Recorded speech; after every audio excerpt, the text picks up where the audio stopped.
কাৰ ধ্যান কৰি থাকে ভগৱান শ্ৰীকৃষ্ণই? নাম শুনিলে আপুনি আচৰিত হৈ যাব।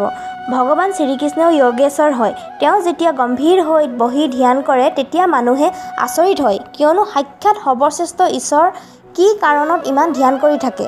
শাস্ত্ৰ আৰু বিদ্যমানৰ অনুসৰি ভগৱান শ্ৰীকৃষ্ণই নিজৰ ৰূপ সচ্চিদানন্দৰ ধ্যান কৰে। কিন্তু তাৰ বাহিৰে আৰু এটা বেলেগ কাৰণ আছে। মহাভাৰতৰ সময়ত যুধিষ্ঠিৰে যেতিয়া শ্ৰীকৃষ্ণৰ শিবিৰলৈ আহিছিল তেতিয়া কৃষ্ণক ধ্যান কৰি থকা দেখা পালে।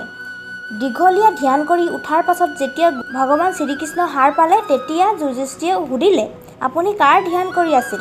তেতিয়া শ্ৰীকৃষ্ণই ক'লে, ৰণভূমিত বানৰ ওপৰত শুই থকা ভীষ্ম পিতামহে মোৰ ধ্যান কৰি আছে, সেয়েহে মই তেওঁৰ ধ্যান কৰি আছোঁ। সেই লীলাৰ পৰাই ভগৱানে কৈছে, যেতিয়া সঁচা মনেৰে কোনোবাই মোক ধ্যান কৰে তেতিয়া ময়ো তেওঁৰ ধ্যানত বিলীন হৈ যাওঁ। এয়াই ভগৱানৰ ধ্যান কৰাৰ ৰহস্য। তেওঁ সদায় নিজৰ ভক্তৰ ওপৰতে ধ্যান কৰি থাকে।